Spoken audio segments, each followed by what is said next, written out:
projeto do Carrejadas surgiu há vários anos atrás, quando pela primeira vez a tia Júlia do Carvalho me falou da carrejada, que era no fundo o malhar e o carregar o centeio dos currais da alta montanha até às aldeias do Vale de Cabril.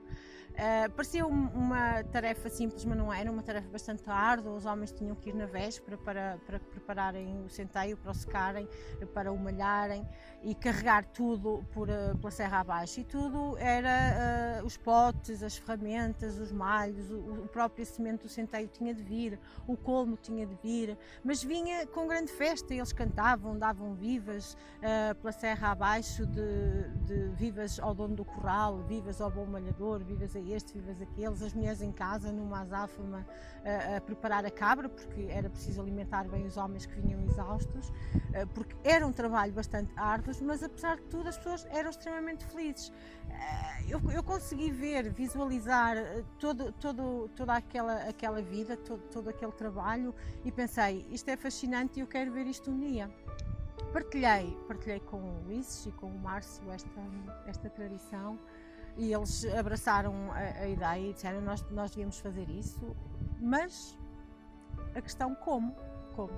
Passou, o tempo foi decorrendo, a ideia foi andando, fizemos mais questões às pessoas da aldeia, aos mais idosos com certeza, procurámos saber mais atividades que estavam envolvidas com a carrejada, porque não era só malhar e carregar, era preciso semeá-lo, era preciso cuidá-lo, uma série de coisas envolvidas.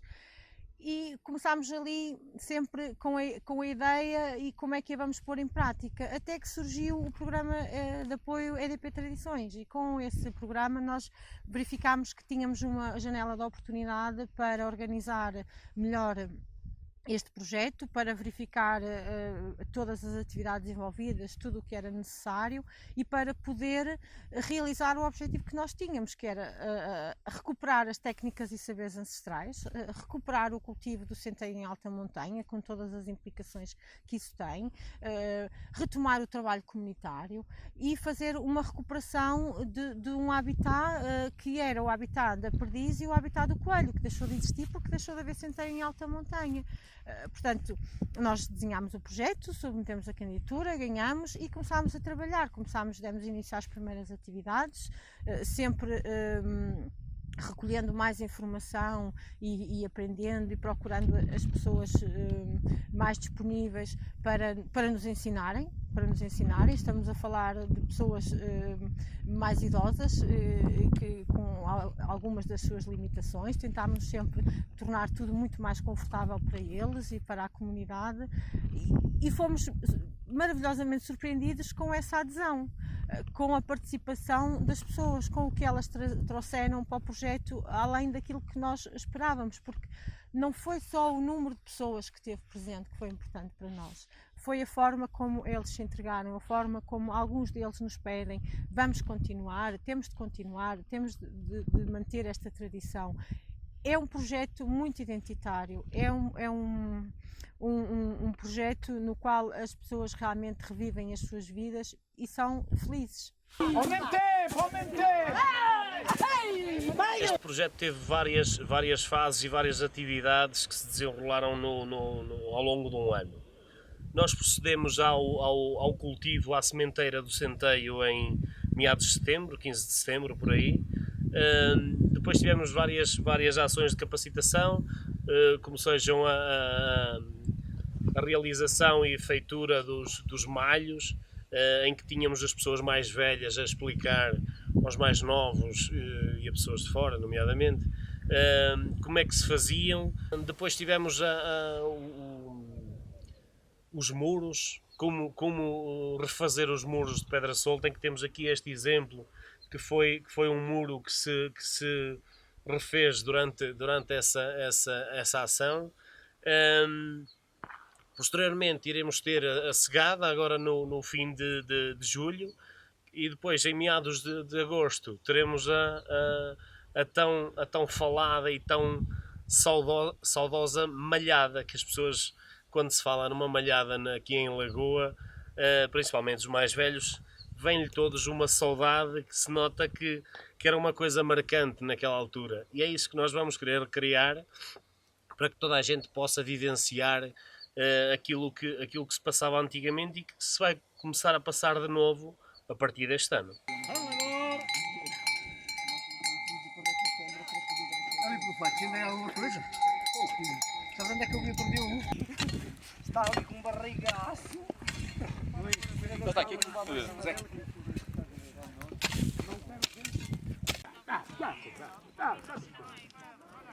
O dia de um bezerreiro aqui começa sempre por volta das 6, 6 e meia da manhã, em que é pré-definido no dia anterior a volta que se vai dar ao gado e ao sítio, porque nós estamos numa zona bastante grande da Serra do Gerês, em que temos todos os dias temos que andar cerca de 20 km, porque é uma zona muito extensa, em que há alturas que o gado, para se conseguir ver, tem que se encontrar o gado antes das 10 da manhã, antes de vir o sol, porque depois o gado, ao vir o sol, se recolhe às cestas. As cestas são os pontos altos da serra em que eles se escondem e que é para apanhar mais ar, eles precisam do ar e então eles procuram sítios em que corra vento.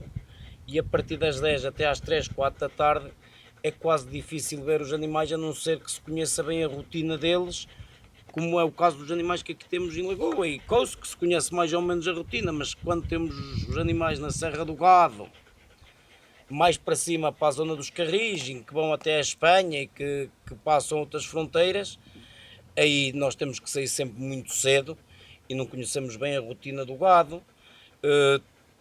Muitas das vezes damos um dia em vão, não conseguimos ver os animais, a maior parte das vezes. Outras vezes conseguimos os ver todos, depois tudo depende da sorte, é como nós dizemos, Santo António vá connosco. Depois de se recolher o gado, normalmente como nós cozinhamos a lenha, vimos para a cabana, para o abrigo, começamos a fazer o lume para cozinhar, cozinhamos os alimentos que são menos degradáveis, muito à base das massas, dos enlatados, das batatas. Carne, por norma, só comemos à segunda ou terça-feira, ou então, se vier algum proprietário dos animais lá de baixo que vai trazendo carne, senão estraga-se. E depois de se comerem, arruma-se um jeito, ou dá-se um jeito à casa, pode-se descansar, fazer-se a cesta. Nós aqui aplicamos muito como os vizinhos espanhóis, uma cestinha de 2 horas.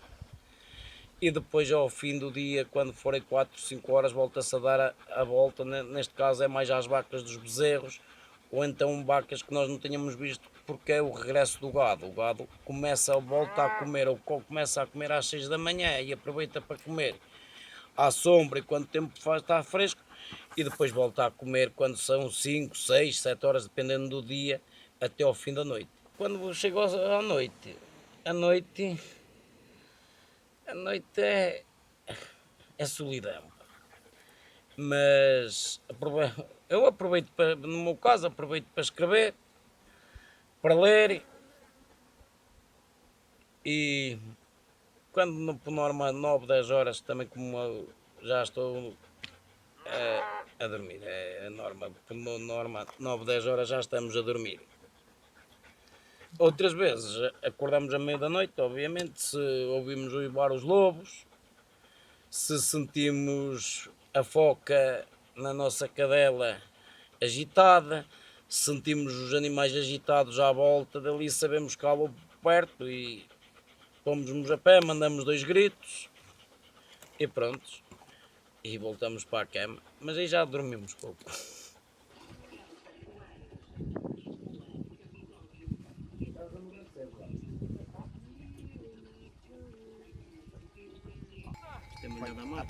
Está partido. Não era melhor meter. Mas isso é assim mesmo. Não tem casca. O dia do bezeireiro é um dia, uns atrás dos outros, de muito cansaço. E eu vou dar a minha volta, um dia para a Serra das Vacas, outro dia para a Serra dos Bois, outro dia para a Serra Baixa, pronto. E então são dias muito cansativos, porque faço 20, 30 quilómetros no meio dessas pedras. Ao próximo dia, chega aí outro pastor, outro labrador, também, opá, queria vir as minhas vacas. E então eu, o meu traquejo, bem, não estavam aqui ontem, estão ali. Vou com eles, vou-lhe mostrar as vacas, e pronto, o dia a dia é sempre este. E não é nada fácil porque, além disso, fico 10, 12 dias sem ir falar com os meus vizinhos e a minha vida, não é? É bom, mas a solidão, minha filha, um dia atrás do outro, a chuva, por exemplo, quando cai uma semana de chuva, eu não consigo lá estar dentro. Tenho umas botas até aqui à cinta, de água, meto uma capa e eu vou-me embora. Aqui por onde posso andar, fazer 1 quilómetro ou 2, não consigo estar dentro de casa. Portanto, isso aí é muito mau, não é fácil. Agora, quando temos pessoas que chegam, que já têm chegado, e pronto, um gajo está aí um dia ou dois a conversar, bebe um copo, e pronto, torna-se... por isso que as pessoas dizem que isto aqui é um paraíso. Mas o paraíso também dura pouco. O homem fica aqui, o pessoal vai-se embora e eu fico a olhar, eu e a cadela. Ficamos a olhar para quem vai embora e o bom parece que esquece logo.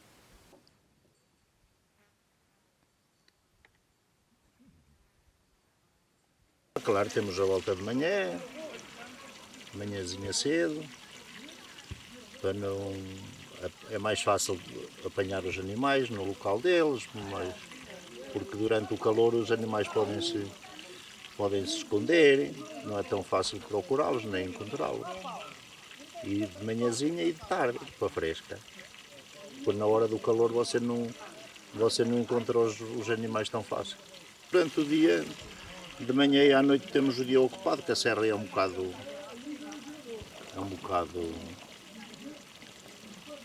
longa e o dia faz falta para... Os animais não andam todos juntos, andam muito separados. Temos várias bezeiras, temos a de lapela, temos a de cabril e estão um bocadinho separadas umas das outras.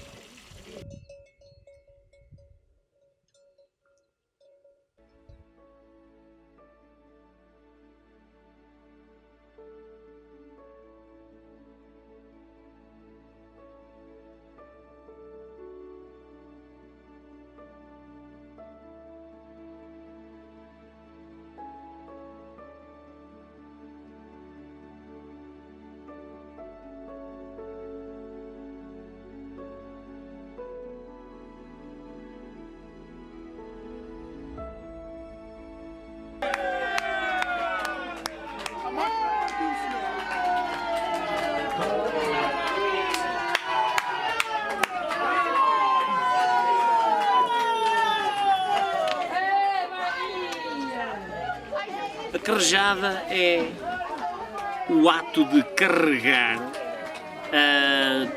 todo o material que foi extraído da malhada, quer o como, quer o centeio, e é carrado para baixo, para o Vale de Cabril, normalmente, porque esta zona, os corrais são todos de gente ligada ao Vale de Cabril.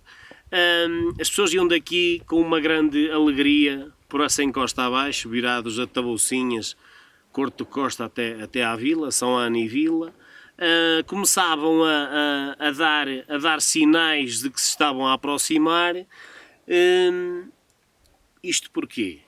Porque já havia 1 ou 2 cabras a serem preparadas numa boa chanfana, no pote, lá na vila, e que seriam consumidas a quando da sua chegada. Portanto, eles já iam avisando que era para as mulheres prepararem as cabras, aqueles que estavam a chegar, e normalmente iam sempre com bastante apetite, e chegavam lá e devoravam a chanfana que já estava preparada. Eu à carrejada, eu à nossa cozinheira. Eu era muito jovenzinha e lembro-me de irmos a pé para a lagoa, muita gente dormir lá e cortar o centeio, cortar e depois deixar a secar, e quando estava seco íamos fazer a malhada. Íamos fazer a malhada, dormíamos na cabana uns fora, outros dentro, que não cabíamos todos lá dentro.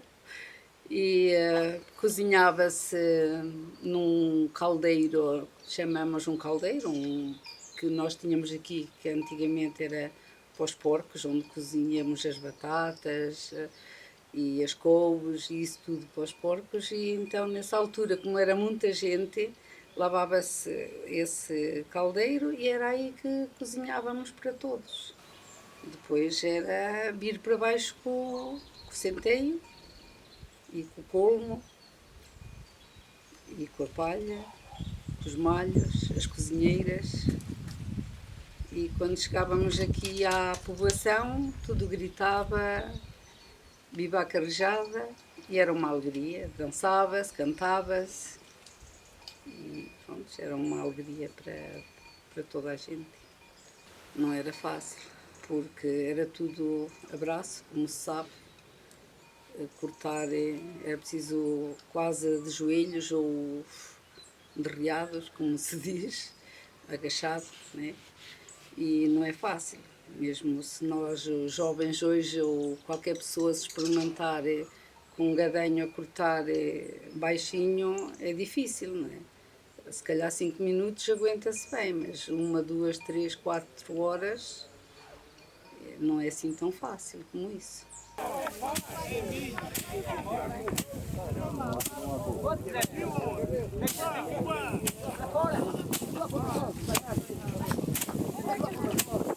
As pessoas acho que dão um sinal, tocavam a buzina, antigamente era a buzina ao corno, e gritavam quando chegavam a Zerim.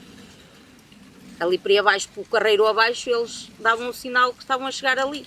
E depois dali atravessavam o Pontilhão, Paixãos, e vinham pelo caminho antigo, que agora há a estrada, mas antigamente era o caminho antigo. E vinham pelo caminho e eles já ali já sabiam, quando davam um sinal, as mulheres já sabiam para pôr as mesas e para adiantar o outro comer e não sei o quê. Temperavam a cabra no dia de trás, para naquele dia assarem. Naquelas, como é que se chamava? Alguidares de barro. Nessa altura era aqueles alguidares que iam ao forno. Eram esses alguidares que elas utilizavam. Havia quem nas cozinhasse nos potes, mas na casa do Roquinha utilizavam mais assar-as no forno, nos alguidares de barro, assar a cabra no alguidar de barro.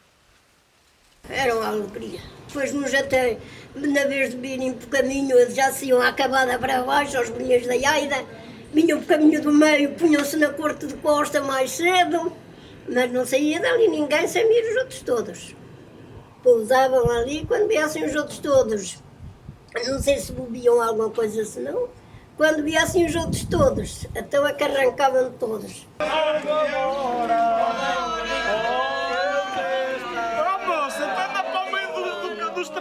Eu ia para lá labrar com o meu pai e com o meu irmão. Para mim era uma alegria. Era de pau, não era de ferro.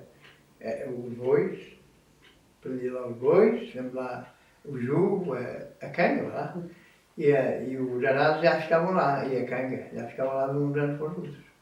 O centeio malhava-se lá, já ficava lá, a semente, a semear. A gente chegava ao centeio, ao Samadou, não é? Para o Santiago.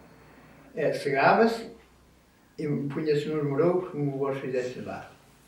Punha-se nos morocos. E depois estava ali uns dias a tampar. Depois, passado aí 4 ou 5 dias, punha-se ao sol. Em carreirões, não era? Ao sol para secar. E depois emorocava-se outra vez. Depois dali ia para a eira. E depois a gente vinha por aí abaixo com aqueles molhos. Mas naquele tempo a gente tinha muito mais animação. Mais forte.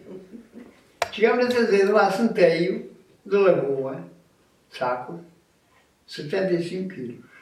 Eu se pudesse, também lá estava. Mas eu da espera, não posso. Se pudesse, aqui para mim era uma alegria. Nós, quando eram as malhadas lá, aquilo juntava-se lá muita gente. Era um dia de alegria.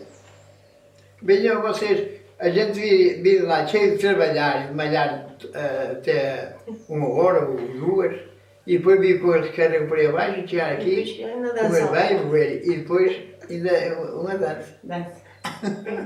É que era uma alegria. Até a gente tem paixão daquele tempo que se passou. E é verdade. Embora com muito trabalho, com muitas lutas. Foi uma coisa muito importante. A Malhada foi uma coisa que, para já, talvez já há 40 anos que não havia, ou há 40 anos ou 50, talvez que não houvesse Malhada na Serra. Foi uma grande lembrança daquela pessoa que se lembrou e que continuam a fazer. E que não pode esquecer enquanto os de idade forem vivos e os novos que vierem ensinar estas crianças que vêm, netos e bisnetos que vêm agora, que eles alinhem como alinhavam nos antigos. Cera para depois fazerem a criação e fazerem o mel.